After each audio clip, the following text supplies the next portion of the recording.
BA and BSc part 3 online classes में आपका स्वागत है।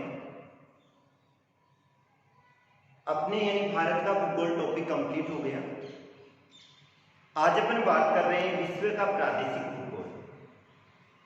कल सामान्य परिचय के अंतर्गत अपन ने अध्ययन किया था भाई विश्व के प्रादेशिक भूगोल में अपन विश्व के समस्त महाद्वीपों का अध्ययन करेंगे। 3 सेक्शन है। सेक्शन फर्स्ट में अपना एशिया और यूरोप आ जाएगा। सेक्शन सेकंड इसमें उत्तरी अमेरिका और दक्षिणी अमेरिका आ जाएगा। और सेक्शन थर्ड में अपना आ जाएगा ऑस्ट्रेलिया आ जाएगा। और ऑस्ट्रेलिया के साथ में अपन अध्ययन करेंगे न्यूजीलैंड का अध्ययन करेंगे। आज सेक्शन फर्स्ट के अंतर्गत अपन सबसे पहले एशिया महाद्वीप का अध्ययन करेंगे। तो अपन एशिया महाद्वीप के सामान्य परिचय का अध्ययन कर रहे हैं। सबसे पहली बात आती है एशिया महाद्वीप है, ये विश्व का सबसे बड़ा महाद्वीप है। एशिया महाद्वीप जो कि विश्व का सबसे बड़ा महाद्वीप है और संपूर्ण विश्व के 38% भाग पर फैला हुआ है।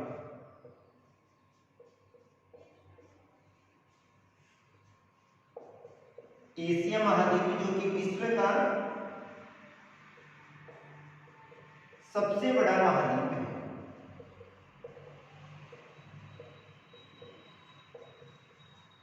संपूर्ण विश्व के कितने प्रतिशत भाग पर फैला हुआ है? 38% भाग पर फैला हुआ है। केवल ये द्वीपों को छोड़कर सबसे अधिक द्वीप तो कहां पाए जाते हैं? एशिया में, जापान में पाए जाते हैं। द्वीपों को छोड़ के एशिया महाद्वीप का जो अधिकांश भाग है वो उत्तरी गोलार्ध में स्थित है। द्वीपों को छोड़कर एशिया महाद्वीप का अधिकांश जो भाग है वो कहां पर स्थित है? उत्तरी गोलार्ध में स्थित है। उत्तरी गोलार्ध में किस प्रकार से? संपूर्ण पृथ्वी का अध्ययन करें।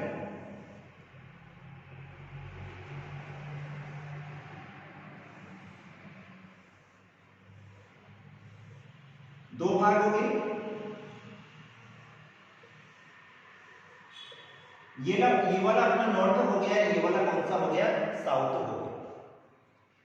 ये वाला भाग नॉर्थ हो गया यानी उत्तरी भाग हो गया और ये दक्षिणी भाग हो गया। तो इसका अधिकांश भाग इसी क्षेत्र में फैला हुआ है और इसी में भी कहां पर है? पूर्वी क्षेत्र की ओर फैला है। तो एशिया महाद्वीप जो कि विश्व का सबसे बड़ा महाद्वीप है, संपूर्ण विश्व के 38% भाग पर फैला हुआ है और इसका अधिकांश भाग उत्तरी क्षेत्र में फैला हुआ है। अतः इसका जो विस्तार पाया जाता है वो 10 डिग्री 11 मिनट 10 डिग्री 11 मिनट कौन सा हो गया? दक्षिणी अक्षांश। नीचे वाला भाग दक्षिणी गोलार्ध है तो 10 डिग्री से लेके 11 मिनट दक्षिणी अक्षांश से प्रारंभ होता है और 81 डिग्री कौन सा होगा? उत्तरी होगा। 81 डिग्री 12 मिनट उत्तरी अक्षांश। एशिया महाद्वीप के अक्षांशीय विस्तार का अध्ययन करें तो एशिया महाद्वीप का अक्षांशीय विस्तार 10 डिग्री 11 मिनट दक्षिणी अक्षांश से प्रारंभ होता है और 81 डिग्री 12 मिनट उत्तरी अक्षांश के मध्य फैला हुआ है। देशांतरीय विस्तार की बात करें तो ये वाला इधर से 26 डिग्री 4 मिनट पूर्वी देशांतर। ये वाला भाग आ जाएगा 26 डिग्री 4 मिनट पूर्वी देशांतर से प्रारंभ होता है और इधर 169 डिग्री 40 मिनट पूर्वी पूर्वी देशांतर के मध्य फैला हुआ। एशिया महाद्वीप के अक्षांशीय और देशांतरीय विस्तार का अध्ययन करें तो 10 डिग्री 11 मिनट दक्षिणी अक्षांश से प्रारंभ होकर 81 डिग्री 12 मिनट उत्तरी अक्षांश के मध्य फैला हुआ है। देशांतरीय विस्तार का अध्ययन करें तो 26 डिग्री 4 मिनट पूर्वी देशांतर से प्रारंभ होता है और 169 डिग्री 40 मिनट पूर्वी देशांतर के मध्य फैला हुआ है। ये तो हो गया इसका अक्षांशीय और देशांतरीय विस्तार। इसमें से 3 वर्त होकर गुजरते हैं। कितने वर्त? 3 वर्त होकर। इधर नीचे वाले चित्र में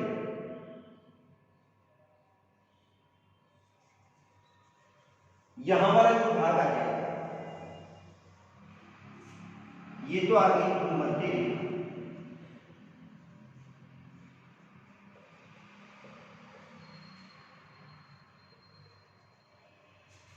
ये वाला जो है ये आ गई कर्क रेखा। कितने डिग्री पे? 23.5 डिग्री। 23.5 डिग्री पे कर्क रेखा हो गई।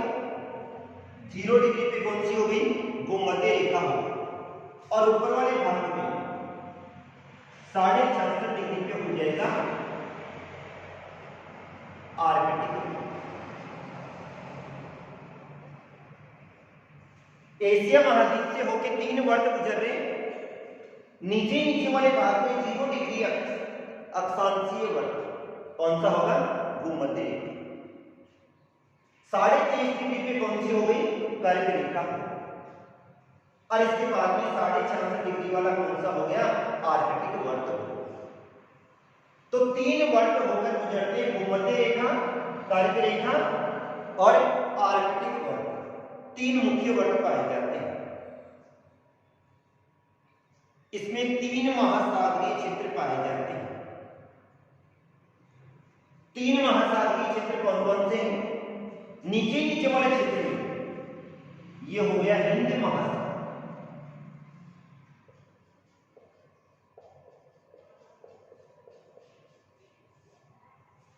इधर वाले भाग में प्रशांत महासागर और ऊपर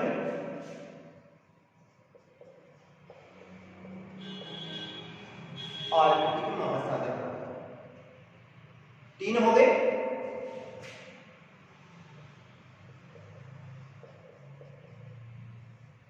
अर्थात एशिया महाद्वीप के एक भाग की ओर स्थलीय भाग पाया जाता है और बाकी इसके 3 भाग ऐसे पाए जाते हैं जहां पर महासागर पाए जाते हैं।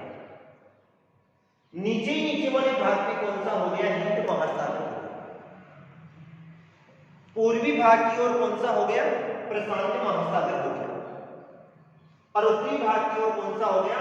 आर्कटिक महासागर हो गया। दक्षिणी भाग की ओर हिंद महासागर, उत्तरी भाग की ओर आर्कटिक महासागर और पूर्वी भाग की ओर कौन सा हो गया? प्रशांत महासागर हो गया। इसके पश्चिमी भाग का अध्ययन करें तो पश्चिमी भाग की ओर इधर वाले भाग में यूराल पर्वत आ जाएगा।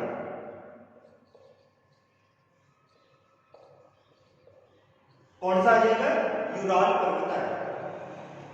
यहां वाले भाग में ब्लैक सी यानी काला सागर आ जाएगा।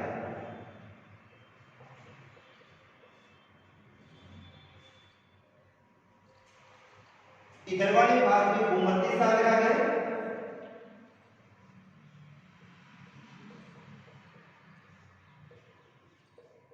यहां लाल सागर आ गया और यहां पर आ गया कैस्पियन सागर। एशिया महाद्वीप के समुद्री स्थलाकृति का अध्ययन करें तो समुद्री स्थलाकृति में 3 और तो महासागरीय क्षेत्र आ गए। कौन कौन से आ गए? हिंद महासागर, प्रशांत महासागर और आर्कटिक महासागर। इधर वाला भाग भी अधिकांशतः प्राकृतिक क्षेत्र है, जिसमें यूराल पर्वत आ गया, काला सागर आ गया, भूमध्य सागर, कैस्पियन सागर और लाल सागर वाला क्षेत्र आ गया। ये वाले एशिया महाद्वीप और यूरोप महाद्वीप को अलग करने का कार्य करते हैं। तो एशिया महाद्वीप को यूरोप महाद्वीप से अलग करने वाले यूराल पर्वत हैं, काला सागर, भूमध्य सागर और कैस्पियन सागर हैं, जो कि एशिया और यूरोप महाद्वीप को अलग करने का कार्य करते हैं। एशिया महाद्वीप के मध्यवर्ती भाग में कुछ देश ऐसे हैं जो कि स्थलबद्ध हैं। स्थलबद्ध का मतलब ये बीच वाले क्षेत्र में आ जाएंगे, जिनकी सीमा किसी भी जलीय भाग को स्पर्श नहीं करती। और ये वाले कौन कौन से हैं? मंगोलिया आ जाएगा, नेपाल, भूटान आ जाएगा, तुर्कमेनिस्तान आ जाएगा, तजाकिस्तान आ जाएगा और लाओस आ जाएगा। ये वाले देश स्थलबद्ध देश हैं, अर्थात इन देशों की सीमा किसी भी जलीय सीमा से स्पर्श नहीं करती। जैसे भारत का अध्ययन किया तो भारत की सीमा तो जलीय सीमा हिंद महासागर को स्पर्श करती है।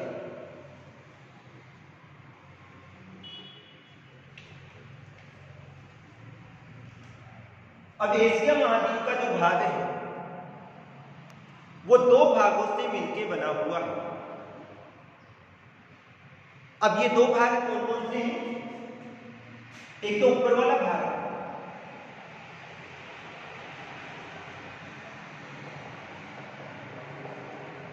अंगारा लेक और नीचे वाला भाग गोंडवाना लेक। दो भाग हो गए, एक तो अंगारा लेक हो गया, दूसरा कौन सा हो गया? गोंडवाना लेक हो गया। दो भागों से मिलके बना हुआ है। तो यानी इसके दो भाग हो गए, ये अंगारा लेक से भी निर्मित है, गोंडवाना लेक से भी निर्मित है। ये वाला जो इसका विभाजन किया था वो किसने किया था? वेगनर के महाद्वीपीय प्रवाह सिद्धांत के अंतर्गत। एक भाग ऊपरी भाग यूरेशिया, यूरेशिया भी कहा जाता है, अंगारा लेक भी कहा जाता है, और इससे दोनों मिलकर बने थे यूरोप और एशिया। और नीचे वाला भाग जिसका है जो कि प्रायद्वीपीय भारत का आ जाता है, वो किसके अंतर्गत आता है? गोंडवाना लेक के अंतर्गत आता है। इसके बाद क्या आता है? बेरिंग जल संधि, जो कि एशिया महाद्वीप, ये इधर वाला जो भाग है, ये जैसे बेरिंग सागर हो गया,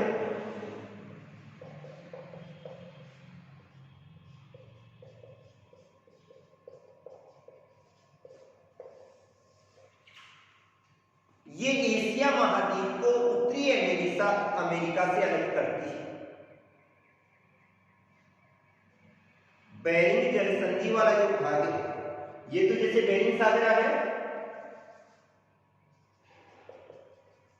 ये इधर वाला भाग जो आएगा, ये यहां वाले भाग में बेरिंग जल संधि आएगी, जो कि एशिया महाद्वीप को उत्तरी अमेरिका से अलग करती है।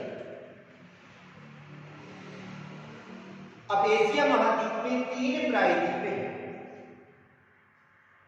तीन प्रायद्वीप कौन से हो गए? अरब प्रायद्वीप,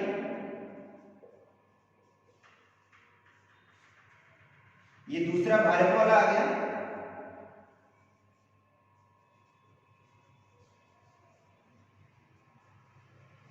दक्षिण का प्रायद्वीप,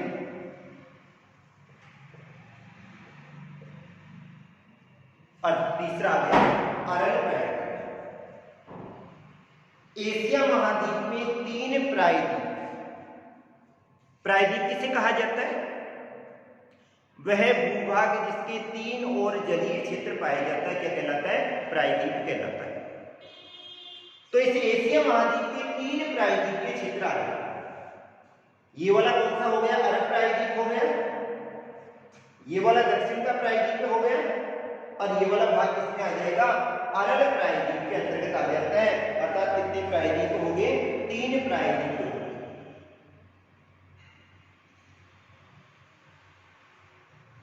इसके बाद में आता है इंडोनेशिया और उसके आसपास।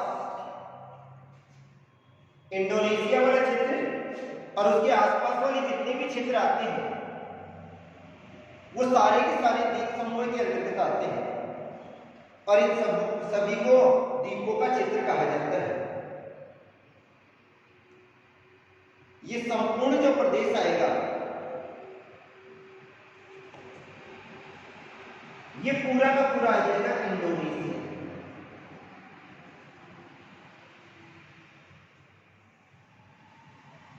इन सबको मिला के पूर्वी द्वीप कहा जाता है। इसमें मलेशिया भी आ जाएगा, इंडोनेशिया वाला भाग भी आ जाएगा, फिलीपींस भी आ जाएगा, अंडमान निकोबार और जापान है। ये सारे के सारे जो द्वीप समूह वाले क्षेत्र हैं। और अपन बात करें द्वीपों की बात कर रहे हैं तो सबसे अधिक जो द्वीप हैं वो किस में आते हैं? जापान में आते हैं। और जापान को क्या कहा जाता है? द्वीपों का देश भी कहा जाता है। फिर इसके बाद में आता है मध्य एशिया। ये वाला भाग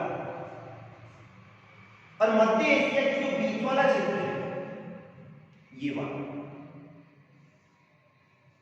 यहां पाई जाती है पामीर की गांठ।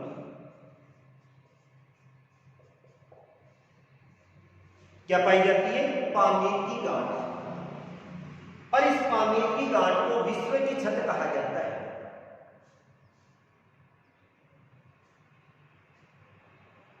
पामीर की गांठ जो कि हिंदुकुश के पास वाले क्षेत्र में पाई जाती है।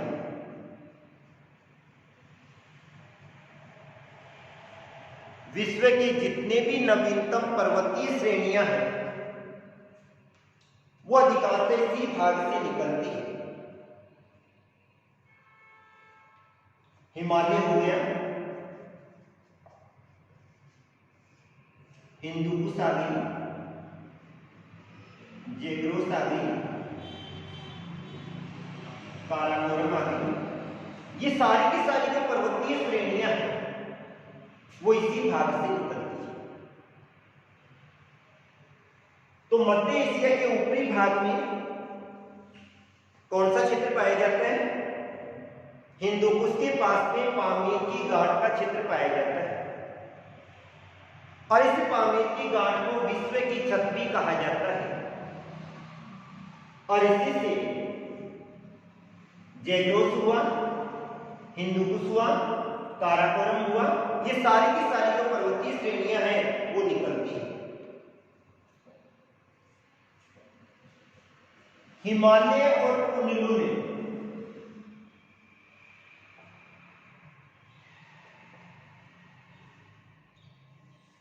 ये वाला तो आ गया हिमालय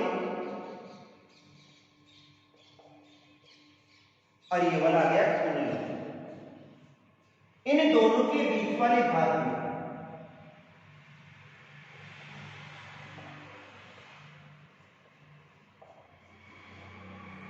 तिब्बत का पठार स्थित है। कौन सा पठार स्थित है? तिब्बत का पठार स्थित है, जो कि विश्व का सबसे ऊंचा पठार है। विश्व का क्या है? सबसे ऊंचा पठार है। इसके बाद में आता है ये वाला संपूर्ण भाग रूस का आता है। अभी तो विभाजन हो गया, पहले एशिया और यूरोप में दोनों में इसका क्षेत्र आता है। और एशियाई रूस वाला जो भाग है ये पूरा, इस भाग को साइबेरिया कहा जाता है।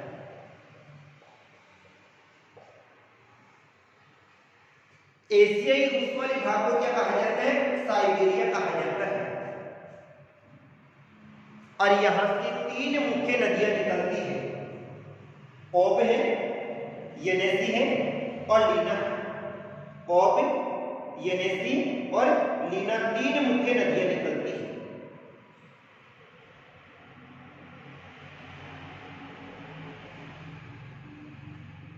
बाद में आता है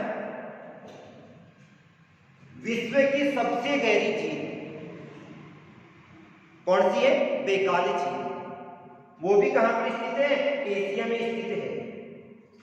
और सबसे बड़ी झील है वो कैस्पियन झील है। तो गहरी झील भी एशिया में स्थित है और सबसे बड़ी झील भी कहां पर स्थित है? एशिया में स्थित है। एशिया महाद्वीप में वर्षा का अध्ययन करें तो एशिया महाद्वीप की 90% वर्षा ग्रीष्म ऋतु में होती है और यहां पर दो मानसूनों के द्वारा होती है,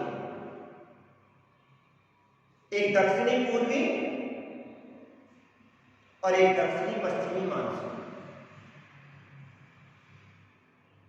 इन दोनों मानसूनों के द्वारा क्या होती है? वर्षा होती है। कभी कभी प्रशांत महासागर वाले क्षेत्र में अल नीनो प्रभाव आ जाता है और जिस वर्ष यहां पर अल नीनो प्रभाव आ जाता है भारत वाले क्षेत्र में सूखे की स्थिति उत्पन्न हो जाती है। विश्व का सबसे अधिक वर्षा वाला जो स्थान है ये वाला, वो भी एशिया में स्थित है। और कहां पर स्थित है? गारो, खासी, जैंतिया की पहाड़ी। और इस स्थान का नाम है मासिन राम गांव। क्या नाम है? मासिन राम गांव है, जो कि विश्व का सबसे अधिक वर्षा वाला स्थान है। विश्व का सबसे गर्म स्थान ये वाला जेकोबाबाद, जो कि कहां पर स्थित है? पाकिस्तान में स्थित है और ये थार के मरुस्थलीय क्षेत्र के अंतर्गत आता है। और सबसे ठंडे वाला आ जाएगा बर्फोयांस। कौन सा आ जाएगा? बर्फोयांस का आ जाएगा, जिसको पृथ्वी का शीत ध्रुव भी कहा जाता है। एशिया महाद्वीप में 92% चावल की कृषि की जाती है, क्योंकि यहां पर विश्व की सर्वाधिक जनसंख्या निवास करती है और इसी कारण से इसे एशियाई जनसमूह भी कहा जाता है। चाय के उत्पादन में संपूर्ण विश्व में एशिया का प्रथम स्थान आता है। सबसे अधिक जो चाय उत्पादित होती है वो एशिया में उत्पादित होती है और सबसे अधिक रबर का जो उत्पादन होता है विश्व में वो थाईलैंड में होता है और ये भी कहां पर स्थित है? एशिया में स्थित है। चाय भी एशिया में हो रही है, रबर भी और चावल भी। एशिया महाद्वीप को सभ्यता का पालना भी कहा जाता है। सभ्यता का पालना क्यों कहा जाता है? ये वाली आ गई सिंधु सभ्यता, इधर आ गई दजला फरात की सभ्यता, इधर आ गई यांगत्से, सिकियांग, हानगो सभ्यता। तीन क्षेत्र ऊपर वाले क्षेत्र में ओब आ गई, यनेसी आ गई और लीना। अर्थात ये नदियों की भूमि है और नदियों की भूमि होने के कारण से इसे क्या कहा जाता है? सभ्यता का पालना कहा जाता है, क्योंकि इन्हीं नदी घाटियों में सभ्यता का विकास हुआ था, जैसे मेसोपोटामिया की सभ्यता एशिया की सबसे प्रमुख सभ्यता में से एक है, हड़प्पा सभ्यता। तो ये सारा का सारा किसमें आता है? एशिया महाद्वीप। वर्तमान में एशिया महाद्वीप में 48 देशों को सम्मिलित किया गया है। बाकी अध्ययन अपना आगे वाले पार्ट में करेंगे। Thank you.